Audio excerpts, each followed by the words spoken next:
काफ़ी अर्सा हो चुका है मैं सर्विसेज दे रहा हूँ और गवर्नमेंट अब हमें घरों को भेज रही है, फारिग कर रही है, सिस्टम को आउटसोर्स कर रही है। बूथ बंगले सेंटर थे, उनको आबाद किया है, घरों से 25-25, 30 किलोमीटर दूर गए हैं अपने ज़ाती पेट्रोल खर्च करके।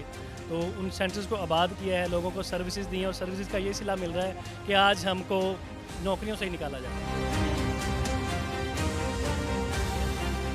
जी, हम हमारा इधर इकट्ठे होने का मकसद सिर्फ एक ही है। हमारा जो मिशन है वो हुकूमत जो है ना BHUs और RSC की निजकारी कर रही है। हमारा इधर इकट्ठे होने का मकसद सिर्फ और सिर्फ यही है कि जो हुकूमत ये निजकारी करे इसको फिल जो है ना रोका जाए, ताकि मुलाजमों का जो है वो इस्तेसाल ना हो सके। यानी कि प्राइवेटाइजेशन के खिलाफ हैं और प्राइवेटाइजेशन अगर होती है तो उसमें आपको नुकसान होता है, ये कहना चाह रहे हैं। जी जी बिल्कुल, उसमें हमारा भी नुकसान है और मरीज़ों का भी नुकसान है। अच्छा बताइएगा कि आप एहतजाज में शरीक हैं, आपका क्या मुतालबा है और आप कहाँ से तशरीफ़ लाएंगे?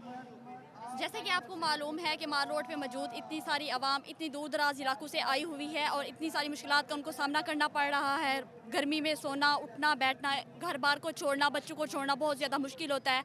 सो हमारे मुतालबात को मद्देनज़र रख कर हमारी तमाम मुतालबात को पूरा किया जाए बस। आपके मुतालबात यही हैं कि निजकारी को रोक दिया जाए और ये जो प्राइवेटाइजेशन का अमल है उसे रोका जाए। जी जी बिल्कुल। तो उससे ये बताइएगा कि कितना फ़र्क पड़ेगा आपके पैरामेडिक स्टाफ को, YDA को या मतलब डॉक्टर्स को कितना फ़र्क पड़ेगा तो अगर निजकारी हो जाती है? एक नौजवान नस्ल को वो एक कारोबार दे रही हैं या फिर वो उनको जॉब्स दे रही हैं और कुछ को वो जॉब से उतार रही हैं, ये तो कोई वो नहीं है ना इंसाफी। यानी कि आपके नज़दीक अगर निजकारी का अमल होता है तो आप बरसरे जो इस वक्त नौकरी पर हैं वो नौकरी आपकी हाथों से चली गई। जी जी बिल्कुल ऐसा ही है। मेरे साहब कहाँ से हैं? फैसलाबाद से क्या करते हैं आप? एज अ डिस्पेंसर में जॉब कर रहा हूँ पिछले 15 साल से। ठीक है, मुझे काफ़ी अर्सा हो चुका है मैं सर्विसेज दे रहा हूँ और गवर्नमेंट अब हमें घरों को भेज रही है, फारिग कर रही है, सिस्टम्स को आउटसोर्स कर रही है। तो हम तो ये मुतालबा कर रहे हैं ना, ये आउटसोर्सिंग रुकनी चाहिए। ये कहाँ से तशरीफ?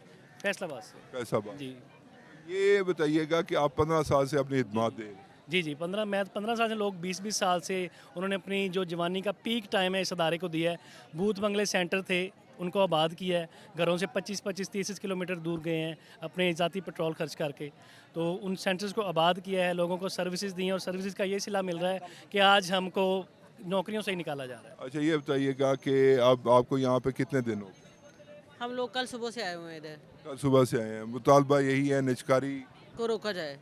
को रोक। हाँ जी। और हमारी कितने अरसे से आपकी खिदमत है इस इंडस्ट्री में? मैं 16 ईयर्स है। 16 साल से इस। जी जी। ये बताइएगा कि अब जो हुकूमत पंजाब ये इनिशिएटिव ले रही है तो इसमें बुनियादी तौर पर अगर वो ये जिम्मेदारी आपको दे दें कि आपको नहीं निकाला जाएगा, आपको कंपनसेट किया जाएगा, तो फिर मुतमिन है? नहीं ऐसा है नहीं है ना। हमारे जो पहले प्राइवेट हुए फर्स्ट फेज़ में वहाँ पे जो स्टाफ था उनको दूर दराज एरियाज़ में भेजा गया है। ऐसा नहीं है कि निकालेंगे नहीं। यानी कि आपको ये कभी इम्कान है कि अगर इन्होंने प्राइवेटाइज किया तो आपकी मुलाजमतें ख़त्म हो जाएंगी? जी जी ख़त्म हो जाएंगे। तो इस वक्त मौजूदा आपकी तनख्वाह क्या? 70,000। 70,000। कितने घर के अफराद हैं आप? 4। 4 घर के अफराद हैं। तो उन घर का गुजर बसर आप ही की तनख्वाह से होता है या घर में कोई और भी कमाने? नहीं नहीं, मेरे मियाँ का स्टोर है गारमेंट्स का। गारमेंट्स का स्टोर है, तो आप दोनों मिलकर घर कुंभा चलाते हैं? जी जी घर का। अच्छा ज़ारा साहिबा ये फरमाइएगा, आप डॉक्टर हैं? LHV हूँ, अच्छा, हेल्थ ये डिपार्टमेंट से हैं। यहाँ पे हम लोग 2 दिन से मौजूद हैं और हमारा मकसद सिर्फ आउटसोर्स को रोकना है कि आउटसोर्स को रोक दिया जाए। निजकारी जब तक है, ज़ाहिर है ये इन्होंने गलत ऑप्शन ले लिया है। अब हमारे हिसाब से ये नहीं है। हमने इतना एक अरसा इस डिपार्टमेंट को दिया है, अब हम एज के उस किराए पर आप? हाँ जी दोराए पे आ गए हैं कि हमें मतलब कहीं और अप्लाई करते हैं तो ये हमें कोई और डिपार्टमेंट एक्सेप्ट। यकीनी तौर पर अगर आपकी एज एक्सीड कर जाए तो आपको नया डिपार्टमेंट भी नहीं लेगा क्योंकि उन्हें भी फ्रेश फेसेस चाहिए। तो ये बताइएगा कि मजमूई तौर पर आप पहले तो ये बताएं कि कहाँ से तशरीफ़ लाएंगे? बहावलनगर डिस्ट्रिक्ट। बहावलनगर से। जी। तो ये मुझे फरमाइएगा कि अब जो वहाँ पर सूरत हाल है इस वक्त जो कितना अमला वहाँ से अगर ये निजकारी का अमला फ़ारग होता है या निजकारी की जाती है तो कितना अमला वहाँ पर बेरोज़गार होगा? देखिए जी 1200 से ज़्यादा मुलाजमीन हैं वहाँ से जो निजकारी का शिकार हो जाएंगे, हो चुके हैं। मतलब जो बाकी लोग भी अंडर प्रोसेस हैं, बारी बारी सबको ही निकाला जा रहा है निजकारी के नाम पे। वो कह रहे हैं जी एडजस्ट करेंगे, एडजस्ट करने की कोई जगह ही नहीं है। अच्छा ये वैसे मैंने खातून से एक सवाल पूछा है कि अगर वो ये कहें कि आपको कंपनसेट किया जाएगा, चाहे वो पैसों की शक्ल में हो, चाहे वो आपको मतलब किस चंद लोग निकाल कर चंद लोगों को रखने की शक्ल में हो, तो उसे एक्सेप्ट करेंगे। नहीं, ऐसा है ही ऐसा नहीं, कुछ वो तो नहीं है। बयान है उनके। हाँ जी, बयान है उनका, ये सियासी बयान कह सकते हैं इसको, सियासी बयान कह सकते सियासी बयान है। तो कि हमारे जो बहावलनगर है ना डिस्ट्रिक्ट, उसमें 4 BHUs उन्होंने हमारे पहले कर दिए थे आउटसोर्स। फर्स्ट जो स्टेप था उनका, अब सेकंड स्टेप में उन्होंने हमारे 80 BHUs जो है ना वो आउटसोर्स किए हैं। अब 80 में कितने सारा स्टाफ आ जाता है, LHVs है, काफ़ी सारे कैडर्स हैं हमारे, वो सब अब उनको एडजस्ट ये कहाँ करेंगे। बाकी डिस्ट्रिक्ट क्या उन्होंने आउटसोर्स नहीं करने, तमाम पंजाब को वो आउटसोर्स कर रहे हैं, इतने इतने बड़े हॉस्पिटल्स को वो आउटसोर्स कर रहे हैं। तो मतलब हमारी जगह नहीं है। और उससे हट के अगर ये हमें कहते हैं कि आप लोगों को कुछ दे दिला के हम फारिग कर देंगे, तो मतलब एज के इस हिस्से में हम दे दिला के कहीं फारिग, पे जा ही नहीं सकते। मतलब हम ना वो हमारा बिल्कुल ही क्या कहते हैं, हमारा माशी कत्ल कर रहे हैं। अभी तक हुकूमत इस हवाले से एक्शन नहीं ले रही।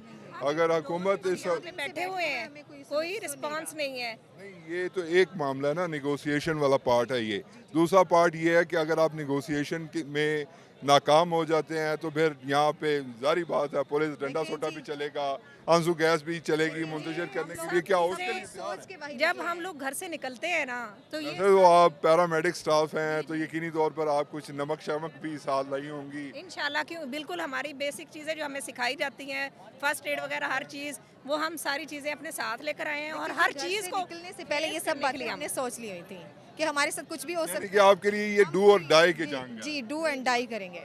नाज़रीन, आपने गुफ्तगू सुनी यहाँ पर मौजूद स्टाफ की। यकीनी तौर पर निजकारी का अमल, जैसे कि आपको पता है कि बहुत सारे मुल्कों में ये फ़ायदेमंद होता है, लेकिन पाकिस्तान जैसे मुल्क में जहाँ पर आपको ये भी सोचना पड़े कि आपको अगली नौकरी मिलेगी या नहीं मिलेगी, या आपको ये सोचना पड़े कि आपके इस एक इक़दाम से कितने लोगों के घरों के चूल्हे बंद हो जाएंगे, तो यकीनी तौर पर हुकूमत को इस पर नजरसानी करनी चाहिए। अहमद रियाज बलोच को फिल वक्त के लिए चेरिंग क्रॉस लाहौर से दीजिए इजाज़त। अल्लाह निगहबान।